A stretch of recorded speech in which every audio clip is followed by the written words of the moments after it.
ವಿಷ್ಣು ಏಕೆ ಶಾಪಗ್ರಸ್ತನಾದ ಎಂಬ ಒಂದು ಸಾಲಿಗ್ರಾಮದ ಕತೆ. ಭಗವಾನ್ ವಿಷ್ಣುವನ್ನು ಅನೇಕ ಸ್ಥಳಗಳಲ್ಲಿ ಕಪ್ಪು ಕಲ್ಲಿನ ರೂಪದಲ್ಲಿ ಪೂಜಿಸಲಾಗುತ್ತಿರುವುದನ್ನು ನೀವೇ ಗಮನಿಸಿರಬಹುದು. ಯಾವುದೇ ಹಿಂದೂ ಮನೆಯಲ್ಲಿ ಶ್ರೀ ಸತ್ಯನಾರಾಯಣ ಪೂಜೆ ಮಾಡಬೇಕೆಂದಾಗ ಅರ್ಚಕರು ಈ ಕಪ್ಪು ಕಲ್ಲನ್ನು ತಮ್ಮ ಜೊತೆಯಲ್ಲಿ ತಂದು ದೇವರ ವಿಗ್ರಹದ ಬಳಿ ಇಟ್ಟು ಮಂತ್ರ ಪಠಣ ಮಾಡಲು ತೊಡಗುತ್ತಾರೆ. ಈ ಕಪ್ಪು ಕಲ್ಲಿಗೆ ಸಾಲಿಗ್ರಾಮ ಅಥವಾ ಸಾಲಿಗ್ರಾಮ ಎಂದು ಕರೆಯುತ್ತಾರೆ. ಒಂದು ಶಾಪದ ಕಾರಣದಿಂದಾಗಿ ಭಗವಾನ್ ವಿಷ್ಣುವು ಕಲ್ಲಿನ ರೂಪಕ್ಕೆ ತಿರುಗಿದನು. ಆ ಶಾಪದಲ್ಲಿ ಎಷ್ಟು ಶಕ್ತಿ ಇತ್ತೆಂದರೆ ತ್ರಿಮೂರ್ತಿಗಳಲ್ಲಿ ಅತ್ಯಂತ ಪ್ರಬಲ ದೇವರಾದ ವಿಷ್ಣುವು ಕೂಡ ಅದನ್ನು ತಪ್ಪಿಸಿಕೊಳ್ಳಲು ಏನೂ ಮಾಡುವುದಕ್ಕೆ ಆಗದೆ ಇದ್ದುದರಿಂದ ಶಾಪವನ್ನು ಒಪ್ಪಿಕೊಳ್ಳಲೇಬೇಕಾಯಿತು. ಭಗವಾನ್ ವಿಷ್ಣುವು ಈ ಶಾಪವನ್ನು ತನ್ನ ಅತ್ಯಂತ ನಿಷ್ಠಾವಂತ ಭಕ್ತಳಾದ ವೃಂದಳಿಂದ, ಅಂದರೆ ರಾಕ್ಷಸರಾಜ ಜಲಂಧರ ಅವನ ಪತ್ನಿ, ಪಡೆದನು. ಈ ಶಾಪದ ಪರಿಣಾಮವಾಗಿ ಭಗವಾನ್ ವಿಷ್ಣುವು ಸಾಲಿಗ್ರಾಮ ಎಂಬ ಪ್ರಖ್ಯಾತ ಹೆಸರಿನ ಕಲ್ಲಾಗಿ ಪರಿವರ್ತನೆಗೊಂಡನು. ಈ ಕಲ್ಲು ಗಂಡಕಿ ನದಿಯ ದಡದಲ್ಲಿ ಮಾತ್ರ ಕಂಡುಬರುತ್ತದೆ.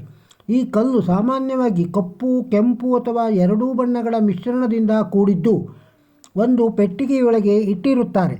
ಈ ಸಾಲಿಗ್ರಾಮದ ಕಲ್ಲನ್ನು ಮನೆಯೊಳಗೆ ಇಟ್ಟುಕೊಂಡಿದ್ದರೆ ಅವರು ಕಟ್ಟುನಿಟ್ಟಾದ ಸ್ವಚ್ಛತೆಯ ನಿಯಮಗಳನ್ನು ಅನುಸರಿಸಿ ಪೂಜೆಯನ್ನು ಮಾಡಬೇಕು. ಸಾಲಿಗ್ರಾಮದ ಕಥೆಯು ಎಷ್ಟು ಕುತೂಹಲಕಾರಿಯಾಗಿದೆಯೋ ಅಷ್ಟೇ ವಿಷಾದಕರವಾಗಿಯೂ ಆಗಿದೆ. ಈ ಕಥೆಯು ಸೊಕ್ಕು, ಭಕ್ತಿ, ಪ್ರೀತಿ ಮತ್ತು ನಂಬಿಕೆಯ ದ್ರೋಹಗಳಿಂದ ಕೂಡಿದೆ. ಭಗವಂತ ವಿಷ್ಣು ತನ್ನ ಅತ್ಯಂತ ನಂಬಿಕಾರ್ಹ ಭಕ್ತಳಿಗೆ ಮೋಸ ಮಾಡಿ ಅದಕ್ಕೆ ಪ್ರತಿಫಲವಾಗಿ ತಾನೇ ಶಾಪಗ್ರಸ್ತನಾದನು. ಜಲಂಧರ ಶಿವನ ಒಂದು ಅಂಶ. ಹಿಂದೆ ಒಬ್ಬ ಜಲಂಧರ ಎಂಬ ಹೆಸರಿನ ರಾಕ್ಷಸರಾಜನಿದ್ದ. ಅವನು ಶಿವನ ಮೂರನೇ ಕಣ್ಣಿನಿಂದ ಹೊರಟ ಬೆಂಕಿಯ ಜ್ವಾಲೆಯಿಂದ ರೂಪುಗೊಂಡ. ಆದ್ದರಿಂದಲೇ ಅವನು ಅತ್ಯಂತ ಶಕ್ತಿಶಾಲಿ ಯೋಧನಾಗಿದ್ದ. ಅವನನ್ನು ವೃಂದ ಎಂಬ ಹೆಸರಿನ ರಾಕ್ಷಸಿ ರಾಜಕುಮಾರಿಯನ್ನು ಮದುವೆಯಾಗಿದ್ದ. ವೃಂದ ಜಲಂಧರನನ್ನು ಬಹಳ ಪ್ರೀತಿ ಮಾಡುತ್ತಿದ್ದಳು ಮತ್ತು ಅವನಿಗೆ ಶ್ರದ್ಧಾಭಕ್ತಿಯ ಪತ್ನಿಯಾಗಿದ್ದಳು. ಶಿವನನ್ನು ಎದುರಿಸಿದ ಜಲಂಧರನು ದೇವತೆಗಳಿಗೆ ವಿರುದ್ಧವಾಗಿದ್ದು ಅವರೆಲ್ಲರನ್ನು ಸ್ವರ್ಗದಿಂದ ಹೊರದೂಗುಳಿದನು. ಅವನು ಅಲ್ಲಿ ತನ್ನದೇ ಆದ ಸಾಮ್ರಾಜ್ಯವನ್ನು ಸ್ಥಾಪಿಸಿದನು. ದೇವತೆಗಳು ಭಗವಾನ್ ವಿಷ್ಣು ಮತ್ತು ಶಿವನೆಡೆಗೆ ಹೋಗಿ ಅವರ ಸಹಾಯಕ್ಕಾಗಿ ಪ್ರಾರ್ಥಿಸಿದರು. ಶಿವನಿಗೆ ತನ್ನ ಅಂಶವಿದ್ದ ಜಲಂಧರನನ್ನು ಎಂದೂ ಸೋಲಿಸಲು ಸಾಧ್ಯವಿಲ್ಲವೆಂದು ತಿಳಿದಿದ್ದನು. ಆದರೂ ಭಗವಾನ್ ಶಿವನು ಜಲಂಧರನ ಜೊತೆ ಯುದ್ಧ ಮಾಡಲು ಹೊರಟು ಬಿಟ್ಟನು. ಅವರಿಬ್ಬರ ಯುದ್ಧ ಅನೇಕ ವರ್ಷಗಳ ಕಾಲ ನಡೆದರೂ ಜಲಂಧರನ ಪತ್ನಿಯ ನೈತಿಕತೆ ಮತ್ತು ಅವನ ಮೇಲಿಟ್ಟಿದ್ದ ಶ್ರದ್ಧಾಭಕ್ತಿಯು ಅವನಿಗೆ ರಕ್ಷಣೆ ಕೊಟ್ಟಿದ್ದರಿಂದ ಅವನನ್ನು ಸೋಲಿಸಲು ಸಾಧ್ಯವಾಗಲಿಲ್ಲ. ವೃಂದ ಭಗವಾನ್ ವಿಷ್ಣುವಿನ ಅತ್ಯಂತ ಶ್ರೇಷ್ಠ ಭಕ್ತೆ. ವೃಂದೆಯು ರಾಕ್ಷಸ ರಾಜಕುಮಾರಿ ಮತ್ತು ರಾಕ್ಷಸರಾಜನ ಪತ್ನಿಯಾಗಿದ್ದರೂ ಸಹ ಭಗವಾನ್ ವಿಷ್ಣುವನ್ನು ಆರಾಧಿಸುತ್ತಿದ್ದಳು. ಅವಳು ಭಗವಾನ್ ವಿಷ್ಣುವಿಗೆ ತನ್ನನ್ನು ಅರ್ಪಿಸಿಕೊಂಡು ಶ್ರದ್ಧಾಭಕ್ತಿಗಳಿಂದ ಅವನ ಮೇಲೆ ಸಂಪೂರ್ಣ ನಂಬಿಕೆ ಇಟ್ಟು ಆರಾಧಿಸುತ್ತಿದ್ದಳು. ಭಗವಾನ್ ವಿಷ್ಣು ಮಾಡಿದ ನಂಬಿಕೆ ದ್ರೋಹ ಶಿವನು ಜಲಂಧರನನ್ನು ಸೋಲಿಸಲು ಸಾಧ್ಯವಾಗಿದ್ದುದನ್ನು ಕಂಡು ದೇವತೆಗಳು ಭಗವಾನ್ ವಿಷ್ಣುವಿನ ಕಡೆಗೆ ತಿರುಗಿದರು. ಭಗವಾನ್ ವಿಷ್ಣು ಇತರ ಯಾವ ರೀತಿಯಲ್ಲೂ ಜಲಂಧರನನ್ನು ಸೋಲಿಸಲು ಸಾಧ್ಯವಿಲ್ಲವೆಂದು ಒಂದು ಕಪಟ ರೀತಿಯಲ್ಲಿ ವೃಂದೆಯ ಪಾವಿತ್ರ್ಯತೆಯ ಮೇಲೆ ಅಪವಾದ ಹೊರಿಸುವ ಕಾರ್ಯವನ್ನು ಮಾಡಿದನು. ಅವನು ಜಲಂಧರನ ವೇಷ ಧರಿಸಿ ವೃಂದೆಯ ಮುಂದೆ ಹೋಗಿ ನಿಂತನು. ವೃಂದೆಯು ಅವನನ್ನು ಜಲಂಧರನಲ್ಲವೆಂದು ಗುರುತಿಸಲಾಗದೆ ತನ್ನ ಪತಿ ಜಲಂಧರನೇ ಮರಳಿ ಬಂದಿದ್ದಾನೆಂದು ತಿಳಿದು ಅವನನ್ನು ಅಪ್ಪಿಕೊಂಡು ಬಿಟ್ಟಳು.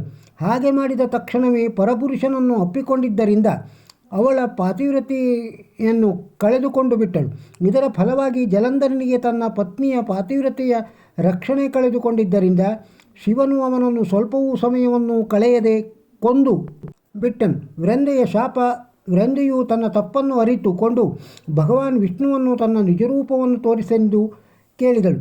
ಅವಳಿಗೆ ತಾನು ನಂಬಿಕೆ ಇಟ್ಟುಕೊಂಡಿದ್ದ ಆರಾಧ್ಯ ದೈವ ಭಗವಾನ್ ವಿಷ್ಣುವೇ ತನಗೆ ಮೋಸಗೊಳಿಸಿದನೆಂದು ಅವನಲ್ಲಿಟ್ಟಿದ್ದ ಶ್ರದ್ಧಾಭಕ್ತಿಯು ಛಿದ್ರವಾಗಿ ಹೋಯಿತು. ಭಗವಾನ್ ವಿಷ್ಣುವು ತನ್ನ ಪತಿಯ ವೇಷದಲ್ಲಿ ಬಂದು ತನ್ನನ್ನು ಮೋಸ ಮಾಡಿದನೆಂದು ಅವನಿಗೆ ಶಾಪವನ್ನು ಕೊಟ್ಟಳು. ಅವಳು ಭಗವಾನ್ ವಿಷ್ಣುವು ಒಂದು ಕಲ್ಲಾಗಿ ಹೋಗಲಿ ಎಂದು ಶಾಪವನ್ನು ಕೊಟ್ಟಳು. ಭಗವಾನ್ ವಿಷ್ಣು ಅವಳ ಶಾಪವನ್ನು ಒಪ್ಪಿಕೊಂಡು ಸಾಲಿಗ್ರಾಮ ಕಲ್ಲಾಗಿ ಪರಿವರ್ತಿತನಾದನು.